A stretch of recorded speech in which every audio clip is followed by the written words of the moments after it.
Hello friends, स्वागत है आप सभी लोगों का हमारे चैनल की स्टडी में। मैं कमल बेस्ट इस वीडियो के माध्यम से दोस्तों आपके यहाँ पर कराऊंगा आर्मी टेक्निकल एनए का दोस्तों केमिस्ट्री का पार्ट नंबर 21, यानी कि यहाँ पर आपको मिलेगा रसायन विज्ञान का भाग नंबर 21। इससे पहले दोस्तों आपको 20 भाग कराए जा चुके हैं, जहाँ पर आपने महत्वपूर्ण क्वेश्चन को देखा।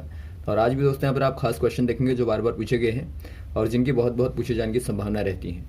तो आराम से आप टॉपिक को देखें शुरू से लेकर आखिर तक, और जो भी क्वेश्चन यहाँ पर मिलेंगे दोस्तों, सारे क्वेश्चन को हमेशा की तरह आराम से आप कॉपी और पेन लेकर नोट करते रहेंगे। तो देखिए शुरू करते हैं। पहला क्वेश्चन दोस्तों आपको दिखता है, रेडियो सक्रिय तत्वों में सर्वाधिक विभेदन क्षमता वाला तत्व कौन सा है। यानी कि आपको बताना है most penetrating radiation of radio active elements. यहाँ पे देखिए दोस्तों, आपको मालूम होगा जो रेडियो एक्टिव सब्सटेंसेस होते हैं उनमें क्या होता है दोस्तों, लगातार उनमें से अल्फ़ा, बीटा और गामा रेज निकलती हैं, यानी किरणें निकलती हैं दोस्तों। इन्हीं को आप बोलते हैं रेडियो एक्टिव रेज कहते हैं, या फिर आप दोस्तों इनको रेडियो एक्टिव एलिमेंट्स कहते हैं। तो इनमें से दोस्तों आपको बताना है कि मोस्टली जो पेनिट्रेटिंग होती है, पेनिट्रेटिंग कहने का मतलब है दोस्तों, पेनिट्रेटिंग कहने का मतलब है कि जो आपकी सर्वाधिक विभेदन क्षमता को रखती है, यानी कि ज़्यादा दोस्तों भेदने की पावर होती है जिसकी, वो आपको बताना है। इनमें से दोस्तों देखिए जो गामा होती है, गामा रेज जो होती हैं दोस्तों, इनकी फ्रीक्वेंसी बहुत ज़्यादा होती है, यानी कि इनकी आवृत्ति आप देखेंगे दोस्तों एज़ कम्पेयर टू बीटा और अल्फ़ा रेज, इनकी बहुत ज़्यादा क्या होती है, फ्रीक्वेंसी बहुत ज़्यादा होती है। तो यहाँ पर आप कह देंगे दोस्तों जो गामा होगी, गामा वाली रेज आपकी क्या होती हैं, मोस्ट पेनिट्रेटिंग होती हैं। तो ऑप्शन नंबर आपका ए वाला राइट हो जाएगा। ये दोस्तों हमारी बॉडी को यहाँ पर आराम से पास कर सकती हैं, यानी कि एक ही बार में पास कर लेंगी। तो इसीलिए इनका इस्तेमाल किया जाता है डीएनए को ब्रेक करने के लिए, या फिर जो टिश्यूज़ होते हैं उनको डैमेज करने के लिए दोस्तों गामा रेज का यूज़ किया जाता है। और ये बहुत ज़्यादा हार्मफुल होती हैं, बहुत ही ज़्यादा हानिकारक होती हैं। वैसे आप बात करें दोस्तों आपके अल्फ़ा रेज जो होती हैं, अल्फ़ा रेज दोस्तों मोस्टली कैसी होती हैं, ये आपकी पॉजिटिव नेचर की होती है, और बीटा रेज आपकी दोस्तों नेगेटिव नेचर की होती है। और जो गामा रेज होती हैं ये दोस्तों आपकी न्यूट्रल होती हैं, यानी इन पर कोई चार्ज नहीं होता है। तो चार्ज के आधार पर भी क्वेश्चन आते हैं इनके, तो आप याद रखेंगे। अगला क्वेश्चन देखिए दोस्तों, मुख्य क्वांटम संख्या क्या दिखाती है। यानी कि आपको बताना है प्रिंसिपल क्वांटम नंबर डिस्क्राइब्स। यहाँ पे देखिए दोस्तों, पहले आप क्वांटम नंबर के बारे में जानेंगे। क्वांटम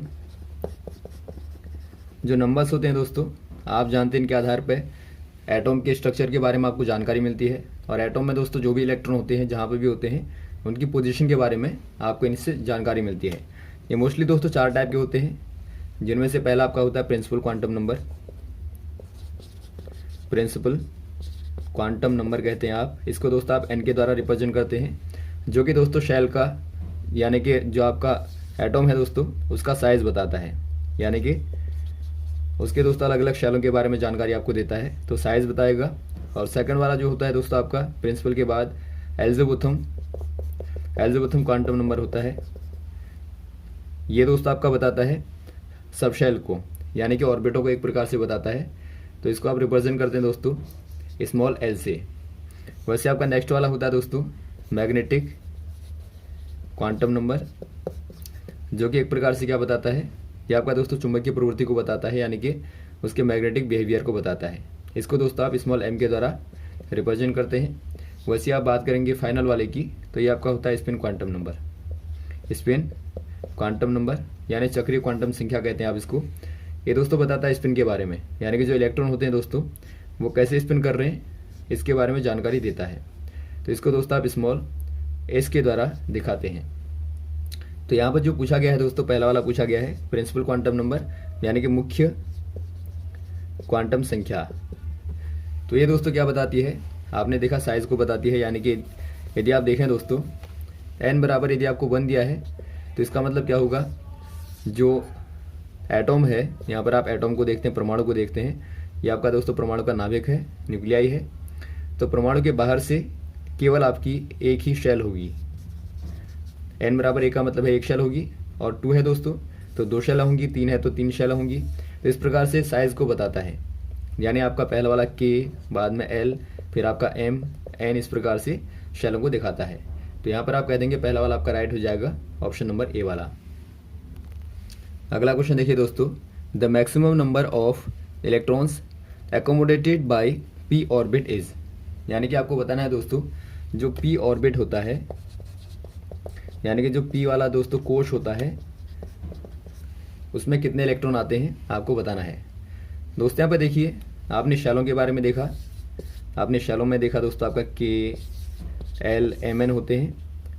तो यहाँ पे दोस्तों आपके जो प्रत्येक शेल है, प्रत्येक शेल के पास में दोस्तों सब शेलें होती हैं, सब शेल होती हैं, यानी आप इनको बोलते हैं उपकोश। और उपकोशों में दोस्तों आपके 4 उपकोश मेनली आपके आते हैं SPDF, इनको आप स्मॉल लेटर के द्वारा दिखाते हैं SPDF को, जिनमें से आपका जो पहला वाला है वो आपका S वाला होता है। आप इनको बनाते भी रहेंगे, इनके आधार पर क्वेश्चन आते हैं। यदि आप S वाले को देखें दोस्तों तो ये आपका यहाँ पे एक ही ऑर्बिट होता है, जहाँ पे मोस्टली 2 इलेक्ट्रॉन दोस्तों अपोजिट स्पिन करते हुए दिखते हैं, यानी कि यहाँ पर आप कहेंगे 2 ही इलेक्ट्रॉन आते हैं जो कि अपोजिट स्पिन करेंगे। नेक्स्ट आपका आता है इसके बाद P में दोस्तों आपके 3 कोश होते हैं, 3 डिब्बे होते हैं, इनमें से आपके प्रत्येक में 2-2 आते हैं, यानी टोटल आपके 6 आते हैं, यहाँ पर 2 आते हैं। वैसे आप नेक्स्ट वाला देखेंगे SPD, तो D में दोस्तों कितने आएंगे, यहाँ पर 5 आएंगे, यानी आप 5 बना देंगे, 1 2 3 4 5, प्रत्येक में 2-2 आप भरेंगे दोस्तों, तो ये कितने हो जाएंगे, ये आपके 10 हो जाएंगे। वैसे ही आप नेक्स्ट वाला देखेंगे तो आपका F होता है, F में दोस्तों आपके 7 होते हैं, और 7 में प्रत्येक में यदि आप 2 बनाएंगे तो यहाँ पर आपको 14 यानी कि 14 मिलेंगे। तो यहाँ पर आप देखते हैं जो पूछा गया है दोस्तों आपको पी ऑर्बिट पूछा गया है, और आप देखते हैं पी ऑर्बिट में दोस्तों 6 इलेक्ट्रॉन आते हैं। तो ऑप्शन नंबर कौन सा हो जाएगा, डी वाला हो जाएगा, 6 यहाँ पर हो जाएंगे। तो यहाँ पर अगला क्वेश्चन देखिए दोस्तों, निम्न में कौन सा कण सबसे हल्का है, यानी कि आपको बताना है which particle is lightest in the following. यदि आप बात करें दोस्तों लाइटेस्ट पार्टिकल की, तो इनमें से कौन सा होगा, यहाँ पर आपको दिया इलेक्ट्रॉन, प्रोटॉन, न्यूट्रॉन और अल्फा पार्टिकल। यदि आप यहाँ पर देखें दोस्तों इलेक्ट्रॉन का मास, यदि आप बात करें इलेक्ट्रॉन मास की, यानी आप Me की बात करें दोस्तों, तो ये आपका यहाँ पर होता है 9.1 × 10⁻³ किलोग्राम। वैसे आप देखें दोस्तों प्रोटॉन की, तो जो प्रोटॉन का मास होता है ये आपका दोस्तों होता है 1.67 × 10⁻27 किलोग्राम। और इतना ही दोस्तों लगभग अप्रोक्सीमेटली न्यूट्रॉन का होता है, यानी कि दोनों का प्रोटॉन और न्यूट्रॉन का जो मास होता है अप्रोक्सीमेटली बराबर होता है। वैसे आप बात करें दोस्तों अल्फा पार्टिकल की, तो अल्फा पार्टिकल जो होता है, यहाँ पर आप देखेंगे अल्फा पार्टिकल, ये दोस्तों यहाँ पर होता है हीलियम का न्यूक्लियस, यानी कि हीलियम का दोस्तों क्या होता है, ये न्यूक्लियाई माना जाता है, यानी कि एक प्रकार से आप कह सकते हैं जो हीलियम का दोस्तों मास होता है वही मास अल्फा पार्टिकल का होता है, यानी कि आप कहेंगे दोस्तों 4 AMU, या फिर दोस्तों आप कह सकते हैं यहाँ पे जो प्रोटॉन का मास होता है उसका 4 टाइम होता है, यानी कि आप यहाँ पे देखेंगे अप्रोक्सीमेटली दोस्तों 6.67 × 10⁻27 किलोग्राम होता है अल्फा पार्टिकल का मास। तो यहाँ पर आप क्लियर देखते हैं जो इलेक्ट्रॉन का मास है दोस्तों वो आपका सबसे कम होता है, तो इसलिए आप कह देंगे जो इलेक्ट्रॉन होगा दोस्तों इनमें वो आपका लाइटेस्ट पार्टिकल होगा। अगला क्वेश्चन देखिए दोस्तों, एक परमाणु का द्रव्यमान कहाँ केंद्रित रहता है, यानी कि आपको बताना है the mass of an atom is concentrated in the. दोस्तों यहाँ पर देखिए यदि आप बात करें एक एटॉम की, यहाँ पर आप देखेंगे एटॉम यानी कि परमाणु दोस्तों, यहाँ पर देखिए दोस्तों परमाणु में क्या होता है, बीच में एक पॉजिटिव रीजन होता है, भाग होता है, इसको दोस्तों आप क्या बोलते हैं, न्यूक्लियस बोलते हैं, यानी कि नाभिक आप बोलते हैं। नाभिक में दोस्तों मेनली क्या होते हैं, यहाँ पर आपके सब एटॉमिक पार्टिकल प्रोटॉन और न्यूट्रॉन होते हैं। और आपने देखा दोस्तों जो प्रोटॉन होता है इलेक्ट्रॉन के कंपैरिजन में बहुत ज़्यादा भारी होता है, यानी कि जो इलेक्ट्रॉन होंगे दोस्तों वो चारों ओर क्लासेस में यानी कि शेल्स में दोस्तों यहाँ पे घूमते रहते हैं। तो यहाँ पर आप देखेंगे बीच में काफ़ी खाली स्थान होता है, यानी मोस्टली दोस्तों आपका जो मास होगा वो आपका न्यूक्लियस में ही कॉन्सेंट्रेटेड रहता है, यानी कि नाभिक में ही दोस्तों केंद्रित रहता है। तो यहाँ पर आप कह देंगे एटॉम में दोस्तों न्यूक्लियस में ही जो द्रव्यमान होता है वो आपका केंद्रित रहता है। तो ऑप्शन नंबर आपका डी वाला हो जाएगा, न्यूक्लियस। अगला क्वेश्चन देखिए दोस्तों, एन का वैद्युत ऋणात्मक मान क्या होगा, यानी कि आपको बताना है electronegative value of N. N कहने का मतलब है नाइट्रोजन। यदि आप इसका दोस्तों एटॉमिक नंबर देखें तो क्या होता है, ये आपका दोस्तों 7 होता है। यदि आप इसका इलेक्ट्रॉनिक कन्फिगरेशन करेंगे, यानी कि आप इसका इलेक्ट्रॉनिक विन्यास करेंगे, तो आपको मिलेगा 2 5, यानी कि 1s2 2s2 2p3 मिलेगा। यानी कि यहाँ पर आप देखते हैं दोस्तों p में 3 अनपेयर्ड इलेक्ट्रॉन होते हैं। यानी कि यहाँ पर आप देखेंगे 3 दोस्तों क्या है, अनपेयर्ड इलेक्ट्रॉन्स हैं। इन्हीं को दोस्तों आप कहते हैं इलेक्ट्रोनेगेटिव वैल्यू, यानी कि इलेक्ट्रोनेगेटिव वैल्यू कह देंगे, यानी दोस्तों आप विद्युत ऋणात्मकता कह देते हैं इनको। तो यहाँ पर हो जाएगी दोस्तों 3, यानी कि ऑप्शन नंबर ए वाला आपको दिखता है, तो ए वाले में आप टिक कर देंगे। अगला क्वेश्चन देखिए दोस्तों, किसी कक्षा में पाए जाने वाले अधिकतम इलेक्ट्रॉनों की संख्या के लिए सूत्र है, यानी कि आपको बताना है the maximum number of electrons in a shell is found out by formula. यहाँ पे देखिए दोस्तों, आपने देखा अलग अलग प्रकार की शैलें होती हैं नाभिक के चारों ओर, इनको आप शैल बोलते हैं, जो आपकी KLMN के द्वारा आप दिखाते हैं इनको। तो यहाँ पे देखिए दोस्तों, कौन सी वाली शैल में कितने इलेक्ट्रॉन्स आएंगे मैक्सिमम, तो इसका कौन सा वाला फॉर्मूला इसको बताता है, आपको बताना है। इसके लिए दोस्तों आप इस्तेमाल करते हैं 2n², जहाँ पे n क्या है दोस्तों, n आपका प्रिंसिपल क्वांटम नंबर है दोस्तों, या फिर आप कहें नंबर ऑफ शेल दोस्तों n दिखाता है। मान लीजिए पहली वाली शेल को आप देखें तो शेल यहाँ पे पहली वाली है, तो n बराबर पहली वाली शेल के लिए दोस्तों n बराबर 1 हो जाएगा। यानी कि यहाँ पर आप 1 को रखेंगे तो 2 1 का स्क्वायर बराबर 2 होंगे, यानी कि पहली वाली शेल में दोस्तों मैक्सिमम 2 ही इलेक्ट्रॉन आएंगे। वैसे आप सेकंड वाली के लिए देखें, यानी कि n बराबर 2 के लिए देखेंगे तो यहाँ पे 2 और 2 का स्क्वायर कर देंगे, यानी कि 4 दूनी 8, तो सेकंड वाली शेल में दोस्तों 8 इलेक्ट्रॉन आएंगे। वैसे आप थर्ड वाली में देखेंगे 2n² करेंगे, 3 3 9 दूनी 18, यहाँ पे 18 आएंगे, तो आप 2 8 18 ऐसे आप निकालते रहेंगे। तो ये दोस्तों आपको यहाँ पे ऑप्शन नंबर बी 2n² के माध्यम से पता चलता है। अगला क्वेश्चन देखिए दोस्तों, वह बल जो किसी अणु के परमाणुओं को दूसरे परमाणु से बांधे रखता है, यानी कि आपको बताना है the force which hold atoms together in molecule to another atom is called. यहाँ पे देखिए दोस्तों, यदि आप बात करें, यहाँ पे कोई मॉलिक्यूल है, यानी कि कोई अणु है दोस्तों, और ये यहाँ पे जो आपके एटॉम होंगे, इसके अंदर एटॉम्स होंगे। आप जानते हैं दोस्तों एक मॉलिक्यूल में 2 या 2 से अधिक एटॉम्स होते हैं। तो जो एटॉम्स होंगे दोस्तों, परमाणु होंगे, वो आपके दूसरे वाले एटॉम से यहाँ पर बाउंडेड होते हैं, बंधे होते हैं। तो ये फोर्स आपका क्या कहलाता है, यानी कि बल दोस्तों क्या कहलाता है, आपको बताना है। पहला आपको दिया दोस्तों आयनिक बॉन्ड या कोवेलेंट बॉन्ड या कोऑर्डिनेट बॉन्ड या केमिकल बॉन्ड। ये दोस्तों कहलाता है आपका केमिकल बॉन्ड, यानी मॉलिक्यूल का दोस्तों एक मॉलिक्यूल का दूसरे वाले एटॉम के साथ में यदि बाउंडेशन है तो उसे आप कहेंगे केमिकल बॉन्ड, यानी कि रासायनिक बंध दोस्तों आप इनको कहते हैं। वैसे ही दोस्तों यदि आप बात करें आयनिक बॉन्ड की, तो आयनिक बॉन्ड क्या होते हैं, इनको भी आप थोड़ा यहाँ पर शॉर्ट में देख लेंगे। आयनिक बॉन्ड जो होते हैं दोस्तों, ये आपके यहाँ पर होते हैं जब आप देखते हैं ऐसी बाउंडेशन होती है जहाँ पे दोस्तों इलेक्ट्रॉन ट्रांसफर होकर दोस्तों एक प्रकार की बाउंडिंग बना लेते हैं, तो इसको आप आयनिक बॉन्ड कहते हैं। यानी कि एक ही एटॉम के द्वारा यहाँ पे इलेक्ट्रॉन ट्रांसफर होंगे और यहाँ पे दोस्तों एक बंध बन जाएगा जो कि आयनिक बॉन्ड होगा। वैसे आपका कोवेलेंट बॉन्ड जो होता है, कोवेलेंट बॉन्ड जो होता है दोस्तों, यहाँ पे क्या होता है, यहाँ पे इलेक्ट्रॉन्स की दोस्तों म्यूचुअल शेयरिंग होती है, यानी कि दोस्तों आपस में बराबर शेयरिंग होती है, उसके बाद कोवेलेंट बॉन्ड बनते हैं। एग्जांपल के तौर पर आप देखते हैं, यदि आप कार्बन के बीच में देखेंगे तो म्यूचुअल शेयरिंग दोस्तों होती है। तो यहाँ पर आपके सिंगल बॉन्ड डबल बॉन्ड आपको दिखते हैं, यानी कि सिंगल आपका शेयर होगा दोस्तों तो यहाँ पर सिंगल बॉन्ड, डबल होगा तो डबल बॉन्ड। यदि आपके 3 होते हैं तो आपके ट्रिपल बॉन्ड यहाँ पे दिखते हैं, तो ये कोवेलेंट बॉन्ड कहलाते हैं। वैसे आप देखेंगे दोस्तों कोऑर्डिनेट बॉन्ड जो होते हैं, कोऑर्डिनेट में क्या होता है दोस्तों, कोऑर्डिनेट जो बॉन्ड होते हैं, इनमें दोस्तों केवल एक ही एटॉम के द्वारा इलेक्ट्रॉन शेयर होते हैं। यानी कि यहाँ पर आप देखेंगे, माना यहाँ पर आपका दोस्तों एक एलिमेंट यहाँ पे ए है और दूसरा बी है, तो यहाँ पे ए दोस्तों केवल यहाँ पे बी को देता है लेकिन बी से लेता नहीं है।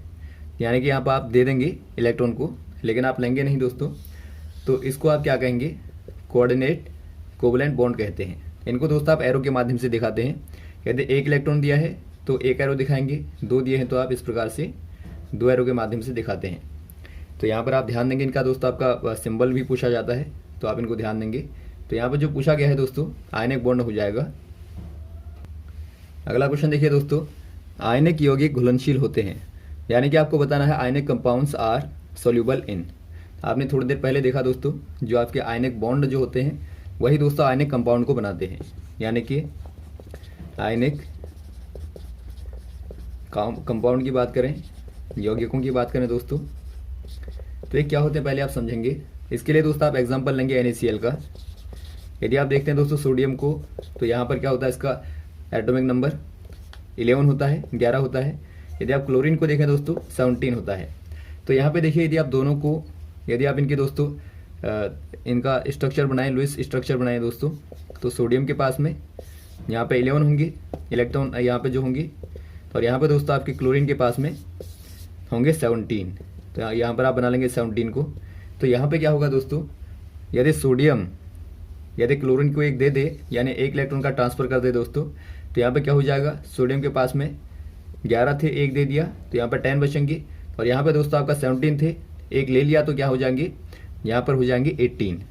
यानी कि यहाँ पर आप देखते हैं 10 और 18 दोनों ही क्या है दोस्तों, दोनों ही आपके बैलेंस से हैं, यानी कि एक प्रकार से पेयर्ड हैं। तो यहाँ पर इस प्रकार की शेयरिंग होने के बाद में NaCl का यहाँ पर बॉन्ड बनता है। यानी कि यहाँ पर आप कह देंगे दोस्तों जो आपका NaCl है एक प्रकार से आयनिक कंपाउंड है। तो यहाँ पर आप देखते हैं दोस्तों आपके जो आयनिक कंपाउंड होते हैं वो वाटर में, यानी कि पानी में दोस्तों सोल्यूबल होते हैं। क्योंकि आप देखते हैं पानी में क्या होता है दोस्तों, यहाँ पर आपकी H2O में दोस्तों H और OH, यानी कि OH नेगेटिव, H पॉजिटिव होता है। यानी इसमें दोस्तों एक प्रकार से पोलराइजिंग प्रॉपर्टी होती है, और पोलराइजिंग प्रॉपर्टी के कारण ही आराम से इसमें आयनिक कंपाउंड सोल्यूबल होते हैं। तो ऑप्शन नंबर यहाँ पर हो जाएगा आपका A वाला। अगला क्वेश्चन देखिए दोस्तों, वैद्युत अपघटन प्रक्रिया के बारे में विस्तार से पढ़ाई किसने की, यानी कि आपको बताना है who studies the process of electrolysis in detail. यदि आप बात करें दोस्तों इलेक्ट्रोलाइसिस की, यानी कि आप बात करें दोस्तों वैद्युत अपघटन की, तो ये क्या होता है, माना दोस्तों यहाँ पर आपने कोई सॉल्यूशन लिया, केमिकल सॉल्यूशन यहाँ पर आपने लिया, और दो दोस्तों आपने इलेक्ट्रोड लिए, इनको आप कहते हैं इलेक्ट्रोड, जिनमें से दोस्तों आपका एक कैथोड होता है और एक आपका एनोड होता है। कैथोड से दोस्तों आप यदि बैटरी के, यहाँ पर आप एक बैटरी लेंगे या सेल लेंगे, यहाँ पर आपने कोई सेल लिया और आपने दोस्तों कैथोड के साथ में नेगेटिव वाला टर्मिनल जोड़ दिया और पॉजिटिव वाला आपने एनोड के साथ में जोड़ दिया। तो यहाँ पे क्या होगा दोस्तों, जैसे आप यहाँ पर बैटरी से यहाँ पर वोल्टेज देंगे, यानी कि यहाँ पर आपने दोस्तों कुछ विभव दिया, तो इसमें क्या होता है, इसमें दोस्तों एक कोने पे यहाँ पे ऑक्सीडेशन होता है और एक पे दोस्तों रिडक्शन होता है, यानी कि अपचयन और ऑक्सीकरण होता है। तो इसी को दोस्तों आप क्या कहते हैं, इलेक्ट्रोलाइसिस कहते हैं, यानी कि वैद्युत अपघटन कहते हैं। तो इसके बारे में दोस्तों विस्तार पूरा बताया गया था फैराडे के द्वारा। ऑप्शन नंबर यहाँ पर आपका डी वाला दिखता है, फैराडे के द्वारा दोस्तों। तो फैराडे ने ही दोस्तों बाद में यहाँ पर स्टडी की थी और इसके आधार पर 2 नियम भी दिए थे जिनको आप फैराडेज लॉ कहते हैं। तो ऑप्शन नंबर आपका डी वाला सही हो जाएगा। अगला क्वेश्चन देखिए दोस्तों, भारी जल का हिमांक होता है, यानी कि आपको बताना है the freezing point of heavy water. यदि आप बात करें हैवी वाटर की, तो ये क्या होता है दोस्तों, D2O होता है, जहाँ पे D क्या है, ड्यूटेरियम है, जो कि दोस्तों हाइड्रोजन का क्या होता है, आइसोटोप होता है, यानी कि समस्थानिक होता है। और इसका यदि आप भार देखें दोस्तों, तो ये आपका 2 होता है, क्योंकि यहाँ पे 1 न्यूट्रॉन भी पाया जाता है। तो यहाँ पर आप कह देंगे जो D2O होता है दोस्तों, इसका फ्रीजिंग पॉइंट जो होता है, यानी कि हिमांक जो होता है, फ्रीजिंग पॉइंट, ये आपका दोस्तों 3.81 डिग्री सेल्सियस होता है। यानी ऑप्शन नंबर आपका दोस्तों बी वाला राइट हो जाएगा। यदि आप दोस्तों नॉर्मल वाटर की बात करें, यदि आप सामान्य पानी की बात करें, तो इसका फ्रीजिंग पॉइंट क्या होता है दोस्तों, फ्रीजिंग पॉइंट होता है 0 डिग्री सेल्सियस। लेकिन भारी जल का यहाँ पर हो जाएगा 3.8 डिग्री सेल्सियस। तो ये रही दोस्तों आपके महत्वपूर्ण क्वेश्चन जो आपने यहाँ पे देखे। उम्मीद आपको अच्छे लगे होंगे। यदि आपको दोस्तों यहाँ पे वीडियो अच्छा लगा हो तो आप ज़रूर लाइक करें, शेयर करें और भी इस प्रकार के क्वेश्चनों को लगातार आपको बताते रहेंगे। हमारे साथ भी बने रहेगा दोस्तों। Okay, thanks. जय हिंद, जय भारत।